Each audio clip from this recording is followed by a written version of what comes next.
Considerado como uno de los grandes genios militares de la historia, Napoleón Bonaparte fue un comandante militar y líder político francés que saltó a la fama durante la Revolución Francesa y dirigió exitosas campañas durante las guerras revolucionarias. Al día de hoy, después de su muerte, todavía sigue dando de qué hablar, ya que se ha estrenado el primer tráiler de la película que se le va a realizar a Napoleón. En este video vamos a hablar sobre él, su historia y daremos unas cuantas curiosidades al final del video, así que ahora, comencemos. Nació en la isla de Córcega el 15 de agosto de 1769, apenas un año después de que la República de Génova vendiera la isla a Francia. Era hijo de nobles locales, Carlo Bonaparte y María Letizia Ramolino. Napoleón fue el cuarto de varios hijos que tenía Carlo y María, pero el segundo en sobrevivir a la infancia. Después de José Bonaparte, según sus biógrafos, fue un niño poco sociable, al que le gustaba la soledad para meditar y no le interesaban demasiado los estudios, excepto las matemáticas. Le apasionaba la lectura de literatura clásica y sentía antipatía por los franceses, a quienes consideraba opresores de los habitantes de Córcega. A los 10 años de edad, fue enviado junto a su hermano José a la Academia Militar en Francia, en Brienne, donde se graduó en 1784. Posteriormente ingresó a la Escuela Militar de París, donde se graduó en 1785, con estudios de artillería. A partir de aquí es cuando empieza su etapa como militar. Durante la Revolución Francesa, Napoleón se unió al ejército revolucionario y sobresalió en su habilidad táctica y liderazgo en campañas militares. Una de sus campañas más famosas es la de Italia, que se llevó a cabo desde 1797 hasta 1800. Marcó uno de los primeros éxitos significativos en su carrera militar. La campaña se llevó a cabo principalmente contra las fuerzas de Austria, que era una de las principales potencias en Europa y controlaba gran parte de Italia en ese momento. Napoleón, como comandante del ejército de Italia, implementó tácticas militares innovadoras y activó su habilidad estratégica en una serie de batallas.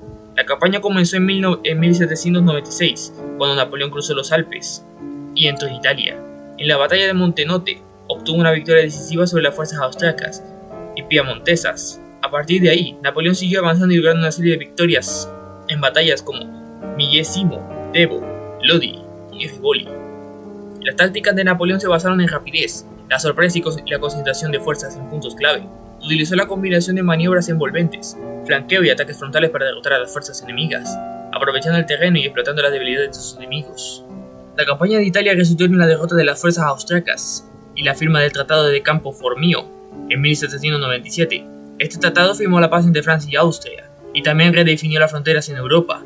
Además de sus logros militares, la campaña de Italia también tuvo un impacto político y cultural significativo. Napoleón se ganó una gran reputación como líder militar y político, lo que le permitió ascender al poder en Francia. La campaña llevó también a la introducción de reformas políticas y administrativas en los territorios conquistados, como el establecimiento de las repúblicas armadas bajo la influencia francesa.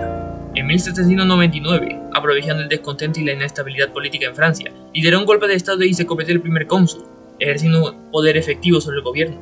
En 1804, Napoleón se autoproclamó emperador de los franceses y restableció el primer imperio francés. Bajo su gobierno, implementó numerosas reformas, incluida la promulgación del Código Napoleónico, una ley civil unificada que sentó las bases del sistema legal moderno en Francia y otros países.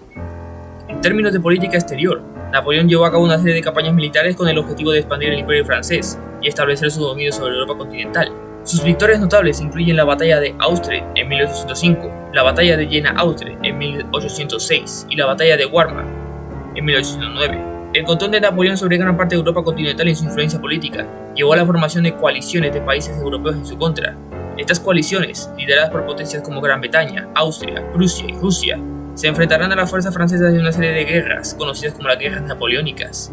Después de una serie de derrotas y la invasión de Francia por parte de las fuerzas aliadas en 1814, Napoleón abdicó y fue exiliado en la isla de Elba.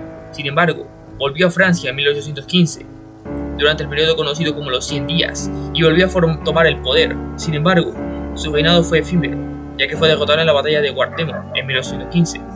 Napoleón fue exiliado nuevamente y esta fue la derrota de Santa Helena, en el Atlántico Sur. Allí pasó sus últimos años en cautiverio, hasta el 5 de mayo de 1821, donde murió. Los dos mayores errores que cometió Napoleón.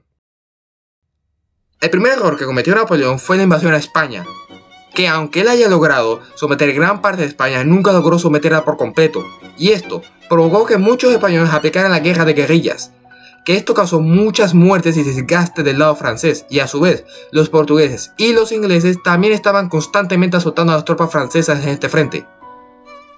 El segundo error que cometió Napoleón fue la invasión a Rusia, que por su inmensidad territorial desgastaba a las tropas francesas, y tras de eso, tardaron mucho en llegar a Moscú, provocando que llegara el invierno ruso, donde miles de soldados morían. Además de eso, los rusos aplicaron la estrategia de tierra quemada, donde fueron capaces de evacuar Moscú y quemarla por completo, para que así las tropas de Napoleón no pudieran saquear Moscú y cubrirse del invierno. Napoleón tuvo que retirarse en pleno invierno, donde miles más de sus hombres murieron, y se estima que de 300.000 franceses, solo 50.000 volvieron de Rusia. ¿Nostradamus predijo las conquistas y eventos de Napoleón? El famoso astrólogo y profeta del siglo XVI ha sido objeto de interpretaciones y especulaciones a lo largo de los años sobre sus supuestas predicciones. Se ha afirmado que Nostradamus predijo una serie de eventos históricos y figuras destacadas, incluido el ya mencionado Napoleón Bonaparte. En su libro Las Profecías consiste en una serie de cuartetas poéticas, escritas en un estilo oscuro y enigmático, que se cree que contienen predicciones sobre eventos futuros. En una de sus sesiones dice lo siguiente: el león joven vencerá al mayor, en un campo de combate en lucha singular, le atravesará los ojos en su jaula de oro, 2 heridas en una. Entonces muere una muerte cruel. Esta cuarteta se ha interpretado como una referencia a Napoleón, representado como el joven león, que derrota a las generaciones anteriores de líderes europeos y se apodera de su poder y riqueza. Otra de sus cuartetas dice lo siguiente: de los confines del occidente, de la nación del sol naciente, aquel que hará reinar a la gran legislación, Saturno cambiará de oro al hierro, en el cielo. Esta cuarteta ha sido asociada con el ascenso al poder de Napoleón, su legislación y su capacidad para cambiar el equilibrio de poder en Europa. Otra de sus cuartetas dice también lo siguiente: del cielo vendrá un gran rey del terror, resucitará el gran rey de Anglomois. Antes y después, Marte reinará por felicidad. Algunos han interpretado esa cuarteta como una referencia a Napoleón, quien se considera que vino a través de la posición de poder y causó miedo y terror a sus enemigos. Estos son algunos de los ejemplos de las interpretaciones que se le han relacionado con Napoleón Bonaparte. Desde mi punto de vista, para que se le pueda considerar un verdadero profeta tendría que dar ciertos requisitos. Número 1, que los hechos de la predicción sean correctos y no simples ambigüedades. Y número 2, que tengan fechas exactas. El segundo requisito me parece el más importante, ya que ¿de qué te sirve que tus predicciones sean correctas si no hay fechas? Si solo te la pasas nombrando hechos de manera ambigua, lo más probable es que tus hechos terminen encajando en algún punto de la historia, como es el caso de Napoleón. Es crucial tener en cuenta que estas supuestas conexiones entre Nostradamus y Napoleón son ampliamente discutidas y no tienen respaldo sólido en términos de evidencia histórica o científica. Las afirmaciones sobre las predicciones de Nostradamus deben ser consideradas con cautela y escepticismo, y es importante no darle ese peso excesivo. Bueno, hasta aquí ha terminado el video sobre Napoleón Bonaparte. ¿Qué te ha parecido la historia de Napoleón? ¿Crees que realmente Nostradamus predijo alguno de sus actos? ¿Qué otros errores crees que fueron cruciales para la caída de Napoleón? Por favor, me lo puedes dejar en los comentarios. Además de eso, dale me gusta al video y recomiéndame otros temas similares. Puedes seguirme en Instagram, donde hago contenido similar, y nos vemos en el próximo video. Chao.